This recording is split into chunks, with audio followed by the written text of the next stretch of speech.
आप देख रहे हैं सुबह 9 बजे। नमस्कार, सुप्रभात। मैं हूं आपके साथ ऐश्वर्या कपूर।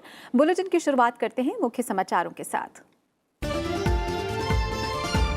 अब आतंकवाद का मूक दर्शक नहीं रहेगा भारत। उपराष्ट्रपति का पैराग्वे में भारतीय समुदाय को संबोधन।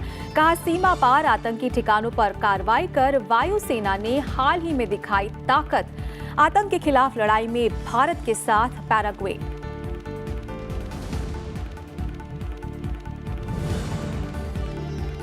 जम्मू कश्मीर में नियंत्रण रेखा से लगे रिहायशी इलाकों में गोलीबारी पर पाकिस्तान को गंभीर नतीजे भुगतने की चेतावनी। सेना ने कहा, किसी भी उकसावे का मिलेगा मुंह तोड़ जवाब। हंदवाड़ा में सुरक्षा बलों और आतंकियों के बीच मुठभेड़ में एक आतंकी ढेर। आतंक समर्थित समूहों की तरफ से सोशल मीडिया पर फर्जी अकाउंट बनाकर फैलाए जा रहे हैं अफवाह और झूठ। सेना ने लोगों को किया आगाह। अफवाहों पर ध्यान नहीं देने और सतर्कता बरतने की सलाह। संसदीय समिति ने सोशल मीडिया प्लेटफॉर्म के दुरुपयोग से निपटने के लिए कंपनियों को उचित कदम उठाने के लिए दिए निर्देश। कहा, चुनाव आयोग के साथ बढ़ाएं संपर्क। फेसबुक ने माना, सुधार के लिए कदम उठाने की है जरूरत। और प्लास्टिक कचरे से निपटने के लिए सरकार का बड़ा कदम।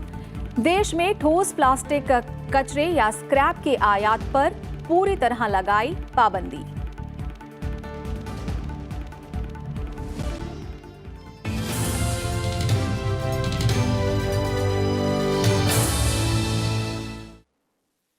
आतंकवाद विश्व शांति के लिए बड़ा खतरा है। पैराग्वे की राजधानी में उपराष्ट्रपति एम वेंकैया नायडू ने भारतीय समुदाय की तरफ से आयोजित एक कार्यक्रम में एक बार ये बात कही। उपराष्ट्रपति ने आतंकवाद को विश्व शांति के लिए बड़ी चुनौती बताते हुए इससे निपटने के लिए विश्व समुदाय से एकजुट होने की अपील की। उन्होंने कहा कि आतंकवाद के खात्मे के लिए विश्व समुदाय को मिलकर काम करना होगा। उन्होंने कहा कि भारत युद्ध नहीं चाहता, लेकिन अब आतंकवाद का मूक दर्शक नहीं रह सकता। उन्होंने कहा कि हाल ही में सीमा पार आतंकी ठिकानों पर कार्रवाई कर वायुसेना ने अपनी ताकत दिखाई है। We want to have good relations, including with all our neighbors, because late Prime Minister Atal Bihari Vajpayee said, you can change your friends, but you can't change your neighbor. Keeping that in mind, we are trying our best. But one of our neighbor has made terrorism as a state policy. They are aiding, abetting, funding, training terrorists continuously. Time and again, they have been persuaded. They make public commitments, but they never stop funding terrorism. Terrorism is the enemy of humanity. And as far as terror is concerned, I am happy they said unequivocally that they stand on the same page as far as the terror is concerned. Because terror is an enemy of humanity. It has no religion. It's mad and bad. So it should be eliminated from the globe. That is possible only when the entire international community come together. We don't want any country's support for us to fight terror in India. We are capable. We have shown our capacity recently. You have seen on February 14th when they attacked the CRPF personnel and killed 40 people in a most dastardly attack. The country was enraged and the response was given quietly. Our Indian Air Force have not attacked militarily Pakistan, did not harm a single citizen, innocent citizen. They went and precisely hit the target of terrorists, where this Jaish-e-Mohammed, which is an organization proscribed by the United Nations, they had a training camp and then they were living in a palatial building. There, our Air Force have identified that through intelligence and reached there, and within 21 minutes destroyed their camps and came back. It's not a military attack. We don't want war. But at the same time, we can't be silent spectators to this nonsense that has been going on forever. Kashmir is an integral part of India. There is no question of any concession as far as that issue is concerned. उपराष्ट्रपति ने कहा कि भारत दुनिया की सबसे तेजी से विकसित हो रही अर्थव्यवस्था है। उपराष्ट्रपति ने कहा कि भारत में मौजूदा सरकार ने आर्थिक नीतियों में सुधार किया है, जिसकी वजह से निवेशक भारत की तरफ आकर्षित हो रहे हैं। उपराष्ट्रपति ने कहा कि भारत में निवेश की अपार संभावनाएं हैं। उपराष्ट्रपति ने उज्ज्वला योजना, आयुष्मान भारत समेत देश के बुनियादी क्षेत्र में किए जा रहे बदलावों का भी जिक्र किया। उपराष्ट्रपति ने अंतरिक्ष में बढ़ती भारत की ताकत का भी जिक्र किया। जीएसटी की सराहना करते हुए उपराष्ट्रपति ने कहा कि सरकार के इस कदम से भारतीय अर्थव्यवस्था में बड़ा बदलाव आया है। उपराष्ट्रपति एम वेंकैया नायडू ने भारत और पैराग्वे से बेहतर होते हुए संबंधों का भी जिक्र किया। उपराष्ट्रपति ने पैराग्वे के विकास में भारतीय समुदाय के योगदान की तारीफ करते हुए उन्हें देश का दूत बताया। You will be happy to know that many of the sectors were opened for foreign direct investment, and India attracted $38 billion of FDI flows in 2018 and managed to take it up to the top 10 host economies, receiving the most FDI during the period. That is uniform tax across the country, one nation, one tax. That is the ultimate aim.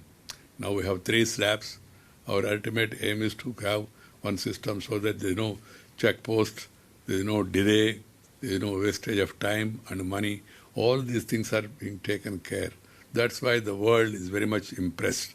As I told you, the startups, the innovation, incubation, this is the new order. And the government also is funding the unfunded, reaching the unreached, recognizing the unrecognized. As far as the government of India is concerned, that Pravasa Bharatiya Kendra has been created in New Delhi as a one-stop resource center for our diaspora. Our embassies are available around the clock to our people in need.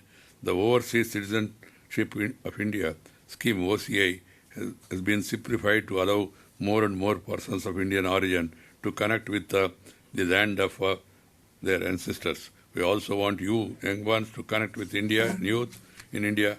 We run a special program, the Know India program, to bring our diaspora youth together. There's a massive telecom expansion. More than 110 crore telephone connections are there, largest network. And as far as this transformation that is happening, you will find in the coming years the massive benefits accruing to the people and the country becoming a developed country. And the Prime Minister feels that the development should reach the common people, the suppressed, oppressed and depressed classes, the poorest of the poor. They are the priority for the government. And also bridging the urban-rural divide, that also is a priority area. Taking care of the agriculture, which is under stress. Agriculture is our basic culture.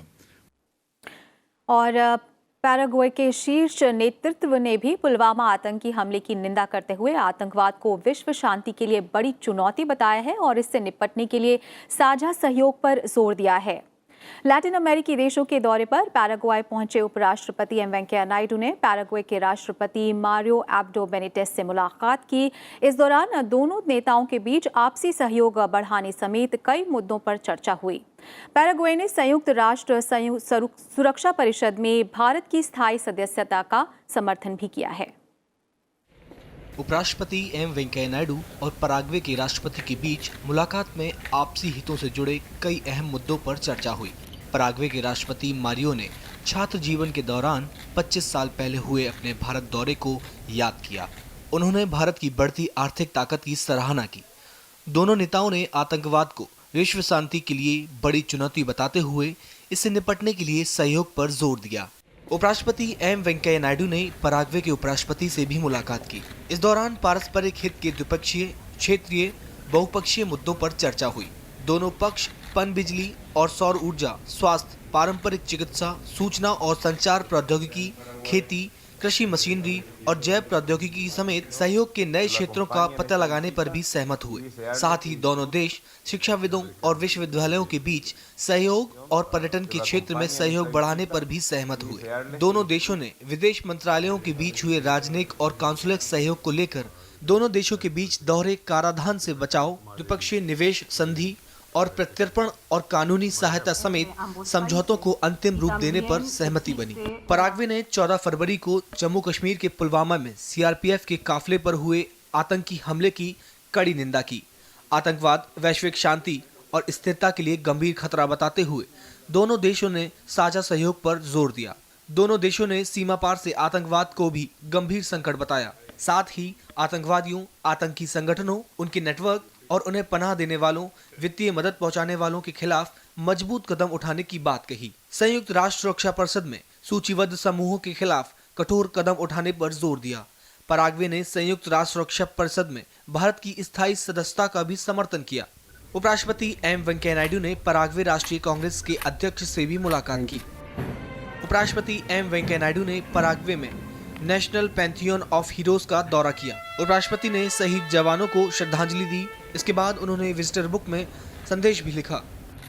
Para nosotros los paraguayos, que es el Panteón Nacional de los Héroes. Este lugar es en donde se encuentran los restos de nuestros héroes, del mariscal Francisco Solano López.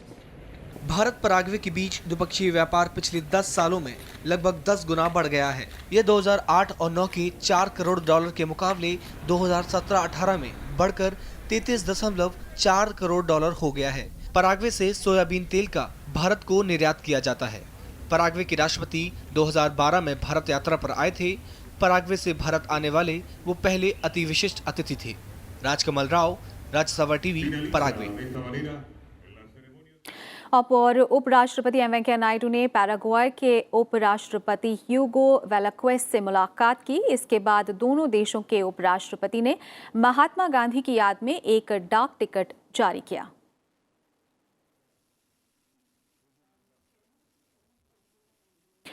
और भारत के air strike के बाद पाकिस्तान की सेना हताशा में है और इसी हताशा में वो नियंत्रण रेखा के करीब स्थित गांवों को निशाना बना रही है। बिना उकसावे के पाकिस्तानी सेना की इस कार्रवाई से आम नागरिक हताहत हुए हैं। पाकिस्तान की तरफ से होने वाली इस गोलीबारी पर भारतीय सेना ने सख्त चेतावनी दी है। सेना ने कहा है कि पाकिस्तानी फौज अगर नागरिकों को निशाना बनाना जारी रखेगी तो उसे गंभीर परिणाम भुगतने होंगे। सेना ने पाकिस्तानी सेना को चेतावनी दी है कि वो नागरिकों को निशाना बनाना बंद करे। पिछले 24 घंटे में पाकिस्तानी सेना ने कृष्णा घाटी और सुंदरबनी में बिना उकसावे के भारी हथियारों से गोलीबारी की है। पाकिस्तान की तरफ से गोलीबारी में भारत की तरफ से कोई नुकसान नहीं हुआ है। पाकिस्तान की इस नापाक हरकत का सेना मुंह तोड़ जवाब दे रही है। और जम्मू कश्मीर के कुपवाड़ा जिले के हंदवाड़ा में सुरक्षा बलों और आतंकियों के बीच मुठभेड़ जारी है। आतंकवादियों की मौजूदगी की सूचना मिलने पर सुरक्षा बलों ने इलाके को घेर लिया, जिसके बाद मुठभेड़ शुरू हुई। ताज़ा रिपोर्ट्स के मुताबिक मुठभेड़ में एक आतंकी को सुरक्षा बलों ने मार गिराया है। ऑपरेशन फिलहाल जारी है। इलाके को खाली करा के सर्च ऑपरेशन चलाया जा रहा है। पिछले हफ्ते शुक्रवार को शुरू हुई एक मुठभेड़ लगभग 50 घंटे चली थी, जिसमें 2 आतंकवादी मारे गए थे। और आतंकवाद के मुद्दे पर भारत को अंतर्राष्ट्रीय समर्थन लगातार मिल रहा है। भारत में फ्रांस के राजदूत अलेक्जेंडर जिंगलर ने दोहराया है कि फ्रांस जैश-ए सरगना मसूद अजहर को संयुक्त राष्ट्र में वैश्विक आतंकवादी घोषित करने पर जोर देगा। जिंगलर ने कहा कि मसूद अजहर को संयुक्त राष्ट्र में वैश्विक आतंकवादी घोषित नहीं करने का कोई कारण नहीं है। जिंगलर ने कहा कि हाल के दिनों में फ्रांस भी आतंकवाद से बुरी तरह से प्रभावित हुआ है और भारतीय वायुसेना द्वारा की गई भारत की कार्रवाई को जिंगलर ने वैध माना है। We'll push for the designation of Masood Azhar as a terrorist at the United Nations. We've been actually pushing for that for the past 2 years because there can't be any meaning in the situation where the leader of a group that has been designated as a terrorist group should not be designated by the United Nations. That just doesn't make sense. So it's a key priority for us, and we'll make a lot of effort, we'll put a lot of effort to make sure that Masood Azhar should be designated as a terrorist by the UN. और पाकिस्तान के साथ भारत 14 मार्च को करतारपुर गलियारे के लिए तौर तरीकों को अंतिम रूप देने पर बातचीत करेगा। पुलवामा हमले के बाद तनाव के बाद अटारी वाघा सीमा के भीतर दोनों देश वार्ता करेंगे। विदेश मंत्रालय ने एक बयान में कहा है कि भारत और पाकिस्तान 14 मार्च को अटारी वाघा को करतारपुर गलियारे के लिए तौर तरीके को अंतिम रूप देने पर बातचीत करेंगे। मंत्रालय ने कहा है कि ये बैठक सरकार के फैसले के अनुसार होने जा रही है। सरकार ने गुरु नानक की 550वीं जयंती के मौके पर करतारपुर गलियारे को शुरू करने का फैसला लिया है। लंबे समय से गुरुद्वारा करतारपुर साहिब तक आसान आवाजाही मुहैया कराने की मांग की जा रही है और विदेश मंत्रालय ने कहा है कि भारत ने उसी दिन बैठक से इतर गलियारे की रूपरेखा पर तकनीकी स्तर की चर्चा करने का प्रस्ताव रखा है। दोनों देश पाकिस्तान में करतारपुर में गुरुद्वारा दरबार साहिब और भारत में डेरा बाबा नानक को गलियारे से जोड़ने पर सहमत हुए हैं। और आतंक समर्थित समूहों की तरफ से सोशल मीडिया पर फर्जी अकाउंट बनाकर झूठ और अफवाह फैलाए जाने को लेकर सेना ने लोगों को आगाह किया है। सेना ने लोगों से अफवाहों पर ध्यान नहीं देने और सतर्कता बरतने की सलाह दी है। रक्षा मंत्रालय ने भी एक बयान जारी करके कहा है कि 27 फरवरी को सुबह हमारी वायु रक्षा प्रणाली पूरी तरह से सतर्क थी। नियंत्रण रेखा पर पाकिस्तानी वायुसेना के विमानों को सही समय पर देखा गया और प्रतिकूल परिस्थितियों से निपटने के लिए अतिरिक्त विमानों को उतारा गया। लड़ाई के दौरान पाकिस्तान वायुसेना द्वारा F-16 के इस्तेमाल और एमराम के कई लॉन्चों से भी इसे स्पष्ट पाया गया। मिसाइल के कुछ हिस्से जम्मू कश्मीर में राजौरी के पूर्वी हिस्सों में गिरे, जिससे एक नागरिक घायल हो गया। इस संबंध में विस्तृत रिपोर्ट भारतीय वायुसेना द्वारा पहले ही जारी की जा चुकी है। लड़ाई में लगे सभी विमान सुरक्षित वापस लौट आए और पाकिस्तान द्वारा इस्तेमाल किए गए विमान शूट करके गिराने की गलत दावा अपने ही विमान के नुकसान के लिए एक कवर अप है। सूचना प्रौद्योगिकी पर गठित संसदीय समिति के सामने कल फेसबुक, व्हाट्सएप और इंस्टाग्राम के प्रतिनिधि पेश हुए। समिति ने सोशल मीडिया और ऑनलाइन प्लेटफॉर्म पर नागरिकों के अधिकारों की रक्षा को लेकर बातचीत की। वहीं इस साल होने वाले आम चुनावों से पहले इनकी स्क्रूटनी बढ़ गई है। सूत्रों के अनुसार कमेटी ने सभी सोशल मीडिया कंपनियों को उनके प्लेटफॉर्म का गलत इस्तेमाल के तरीकों से चुनाव को प्रभावित करने से रोकने के लिए उचित कदम उठाने को कहा है। फेसबुक ने भी माना है कि सुधार के लिए और कदम उठाए जाने की जरूरत है। और यहाँ रुकते हैं एक छोटे से ब्रेक के लिए। आप देखते रहिए राज्यसभा टीवी।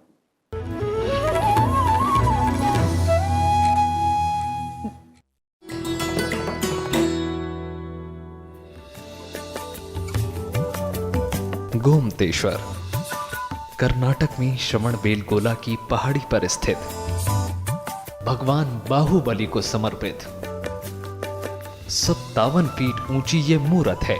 कर्नाटक शिल्प कला का शाहकार। भारत के 7 अजूबों में होता है इसका शुमार। इतनी बुलंद कि 30 किलोमीटर दूर से भी आप कर सकते हैं इसका दीदार।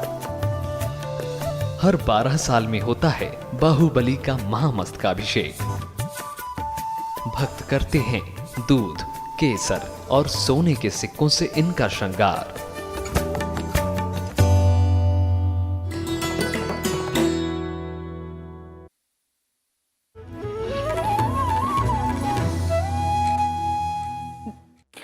देश भर में आज जन औषधि दिवस मनाया जा रहा है। प्रधानमंत्री नरेंद्र मोदी की पहल के साथ सभी के लिए गुणवत्तापूर्ण स्वास्थ्य सेवा को सस्ता बनाने की दिशा में सरकार ने सस्ती और गुणवत्तापूर्ण जेनेरिक दवाइयों को प्रधानमंत्री भारतीय जन औषधि परियोजना के माध्यम से लोगों के बीच पहुंचाने के लिए महत्वपूर्ण कदम उठाए हैं। प्रधानमंत्री नरेंद्र मोदी आज वीडियो कॉन्फ्रेंसिंग के जरिए देश भर में जन औषधि केंद्रों के मालिकों और योजना के लाभार्थियों के साथ बात करेंगे।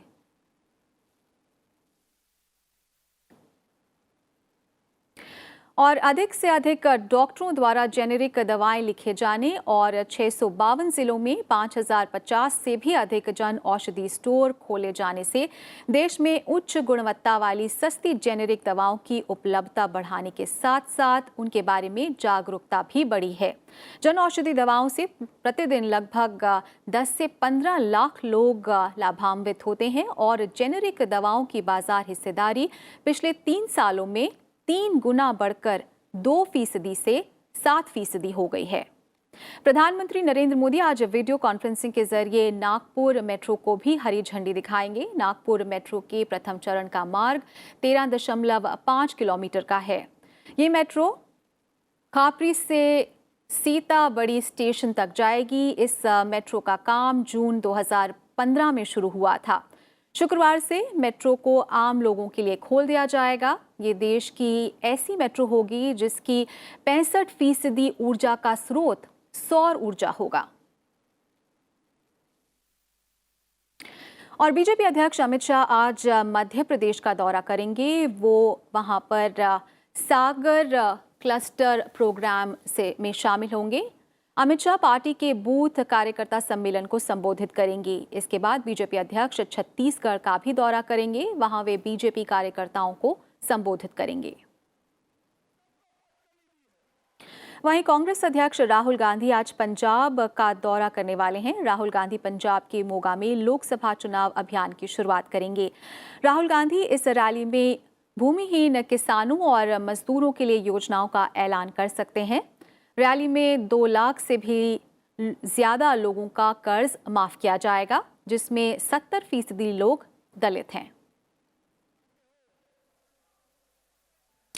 और प्लास्टिक पर नकेल कसने के लिए सरकार ने कमर कस ली है। सरकार ने देश में ठोस प्लास्टिक कचरे या स्क्रैप के आयात पर पूरी तरह से पाबंदी लगा दी है। पर्यावरण मंत्रालय के मुताबिक देश ने 1 मार्च से नियमों में संशोधन करके ठोस प्लास्टिक कचरे के आयात पर पूरी तरह प्रतिबंध लगा दिया है। मंत्रालय के मुताबिक उत्पन्न और रिसाइकलिंग क्षमता के बीच भारी अंतर को ध्यान में रखते हुए नियमों में संशोधन किया गया है। केंद्रीय पर्यावरण और मंत्री और केंद्रीय प्रदूषण नियंत्रण बोर्ड द्वारा किए गए एक अध्ययन से पता चला है कि देश में प्रतिदिन 25,940 टन प्लास्टिक कचरे में से कुल 10,376 टन जमा नहीं होता।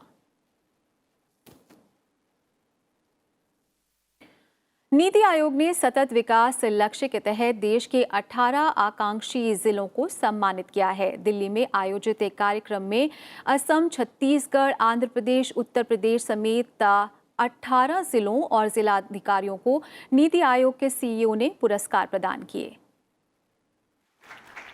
नीति आयोग ने सतत विकास लक्ष्य यानी SDG की दिशा में एक और कदम आगे बढ़ाते हुए देश के 18 आकांक्षी जिलों को सम्मानित किया। नीति आयोग द्वारा जारी विकास रैंकिंग में सर्वाधिक बेहतरीन प्रदर्शन करने वाले जिलों में असम के हैलाकांडी और छत्तीसगढ़ के कोंडागांव को प्रथम स्थान प्राप्त हुआ। वहीं झारखंड के 3 जिलों ने स्वास्थ्य, पोषण और शिक्षा के क्षेत्र में अभूतपूर्व योगदान के लिए प्रथम स्थान प्राप्त किया है। इनमें हजारीबाग, चतरा और साहिबगंज जिलों को सम्मानित किया गया। नीति आयोग के सीईओ अमिताभ कांत ने कहा कि सरकार का लक्ष्य है कि इन आकांक्षी जिलों का शुमार देश के सर्वोत्तम विकासोन्मुखी जिलों में हो। जो सबसे अच्छी डिस्ट्रिक्ट आई है उसको, और जो दूसरी बेस्ट डिस्ट्रिक्ट आई है, और 5 क्षेत्रों में जो डिस्ट्रिक्ट आई है उसको हम सबको चैलेंज रूट पे सेलेक्ट करते हैं। और चैलेंज रूट होता है जिसमें सारे डिस्ट्रिक्ट्स आपस में compete कर रहे हैं, और उनको आज हम लोगों ने अवार्ड किया है। तो सारे डिस्ट्रिक्ट्स में बहुत बदलाव आया है और बहुत ही क्रांति आई है इन डिस्ट्रिक्ट्स में। हर क्षेत्र में ये डिस्ट्रिक्ट्स आगे बढ़े हैं। दरअसल नीति आयोग द्वारा जारी आकांक्षी जिलों के लिए ये तीसरी डेल्टा रैंकिंग है। इसके तहत दिसंबर 2018 से लेकर जनवरी 2019 के बीच स्वास्थ्य एवं पोषण, शिक्षा, कृषि और जल संसाधन, वित्तीय समावेश, कौशल विकास और मूल बुनियादी ढांचों से जुड़े 6 विकास क्षेत्रों में इन जिलों द्वारा की गई प्रगति को मापा गया है। इस स्कीम से 2 चीज़ें बहुत क्लियर हुई। नंबर 1, प्रायोरिटीज़ और फोकस एरियाज नीति आयोग ने की परफॉर्मेंस इंडिकेटर्स के रूप में डिस्ट्रिक्ट्स को डिफाइन करके दे दिए। नंबर 2, मॉनिटरिंग और एक एक्सपर्ट एडवाइस जो नीति आयोग से डिस्ट्रिक्ट्स को मिल रहा है, उसमें अब उन प्रायोरिटी सेक्टर्स पे उनकी परफॉर्मेंस इंडिकेटर्स को इम्प्रूव करते हुए डेवलपमेंट के रास्ते पे बढ़ने के लिए काम बहुत आसान हो गया है। ये जो सम्मान है ये जनपद बहराइच में जो डिस्ट्रिक्ट ऑफिसर्स की टीम है और ग्राम पंचायत स्तर पे करने वाले जो लोग हैं उन सब के लिए एक बहुत बड़ा मैसेज है कि अगर जनपद में अच्छा काम होगा तो राष्ट्रीय स्तर पे उन्हें सम्मान मिलेगा और प्रशंसा मिलेगी। ये निश्चित रूप से हम लोग के लिए एक प्रेरणा का स्रोत बनेगा और हम लोग अन्य इंडिकेटर्स में भी अच्छा काम करके दिखाएंगे। आकांक्षी जिला कार्यक्रम की शुरुआत जनवरी 2018 में प्रधानमंत्री नरेंद्र मोदी ने की थी। इस योजना के तहत देश के 115 जिलों को शामिल किया गया है। इसके तहत नीति आयोग हर महीने स्वास्थ्य, कौशल विकास, शिक्षा जैसे विषयों पर जिलों के बीच प्रतियोगिता आयोजित करता है और जांच करता है कि कौन सा जिला विकास की रफ्तार में कितना आगे है। इस योजना का मकसद अपेक्षाकृत विकास की पहुंच से दूर जिलों को विकास की मुख्य धारा में शामिल करना है। मोहम्मद फातेह टीपू, राज्यसभा टीवी। भारतीय प्रौद्योगिकी संस्थान यानी IIT दिल्ली के शोधकर्ताओं ने दृष्टिबाधित लोगों के लिए बिना स्क्रीन का लैपटॉप विकसित किया जो एक आम लैपटॉप की तरह ही काम करता है। देखिए एक रिपोर्ट। दिल्ली की रहने वाली सोनाली एक गैर सरकारी संस्थान में काम करती हैं। समय के हिसाब से डिजिटल टेक्नोलॉजी के साथ जुड़ना सोनाली को भी बखूबी पता है कि अब ये वक्त की जरूरत है। सोनाली की इस जरूरत को भारतीय प्रौद्योगिकी संस्थान यानी IIT के एक रिसर्च ने पूरी की है। अब ब्रेल लैपटॉप के जरिए सोनाली वेब ब्राउजर का इस्तेमाल बखूबी कर पा रही हैं। ये खाली सिंपल रीडिंग डिवाइस नहीं है जिससे हम ब्रेल में खाली पढ़ सकें। इसमें काफ़ी सारी एडिशनल चीज़ें हैं, जैसे हम इंटरनेट ब्राउजिंग कर सकते हैं, इसमें अपने मल्टीपल ईमेल आईडीज़ कॉन्फ़िगर कर सकते हैं, इसका खुद का ईमेल क्लाइंट है उसके थ्रू। फिर हम इसमें अपना डॉक्यूमेंट एडिटर है जिसमें जिस तरह का उसकी माइक्रोसॉफ्ट वर्ड जैसी फंक्शनैलिटीज़ हैं। तो हम जो बेसिक एडिटिंग फॉर्मेटिंग जो भी उस MS वर्ड के थ्रू करते हैं सब कुछ इसी से कर सकते हैं। इस Braille laptop co dot book नाम दिया गया है। सोनाली की तरह अफजल भी डॉट बुक का इस्तेमाल न सिर्फ वेब ब्राउजिंग के लिए करते हैं बल्कि इस डॉट बुक के जरिए ईमेल, कैलकुलेटर, नोटपैड जैसी एप्लीकेशंस भी इस्तेमाल कर पा रहे हैं। मेरी यूजेस अगर मैं बताऊं तो जैसे कि मेरा सर्चिंग, सर्फिंग और मेल वगैरह बहुत ज़्यादा रहता है, तो इसमें मुझे ऐसा लगता है कि परफेक्ट मेरे लिए एक डिवाइस है। इस डॉट बुक को 5 साल की कड़ी मेहनत और करीब 200 लोगों से प्रतिक्रिया लेने के बाद IIT दिल्ली के इन शोधकर्ताओं ने बनाया है। इस डॉट बुक को 20P और 40Q समेत 2 वेरिएंट्स में लॉन्च किया गया है। इन दोनों लैपटॉप में रिफ्रेशेबल ब्रेल डिस्प्ले लगाया गया है। 40Q डॉट बुक में एक पंक्ति में 40 कैरेक्टर हैं जो QWERTY कीबोर्ड और ब्रेल कीबोर्ड से लैस हैं, जबकि 20P वेरिएंट की एक पंक्ति में 20 कैरेक्टर हैं। इन दोनों लैपटॉप में वाईफाई, ब्लूटूथ और USB जैसे कनेक्टिविटी विकल्प हैं। 40Q वेरिएंट की कीमत 60,000 रुपए है, जबकि 20P वेरिएंट की कीमत 40,000 रुपए। शोधकर्ताओं के मुताबिक इस डॉट बुक को बनाने का उद्देश्य दृष्टि बाधित लोगों को शैक्षिक और रोजगार की जगहों पर आम लोगों की तरह डिजिटल दुनिया के साथ जोड़ना है।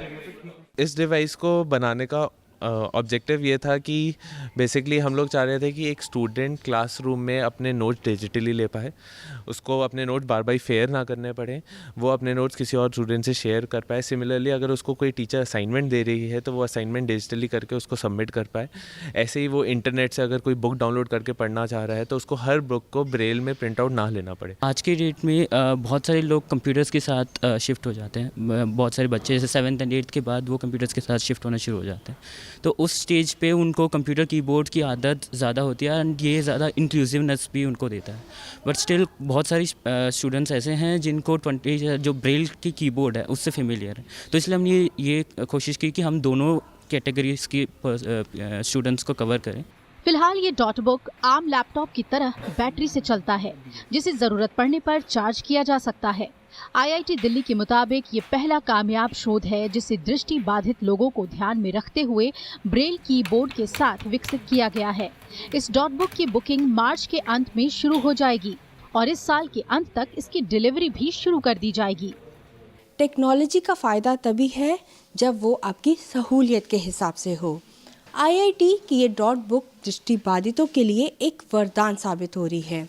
जो ना तो उन्हें सिर्फ टेक्नोलॉजी के साथ जोड़ रही है बल्कि आने वाले समय में उनके करियर में कारगर भी साबित हो सकती है। कैमरा पर्सन योगेश अग्रवाल के साथ अनु दीवान, राज्यसभा टीवी, दिल्ली। तो सुबह 9 बजे में बस इतना ही। आगे विशेष में देखिए नई राहें। नमस्कार।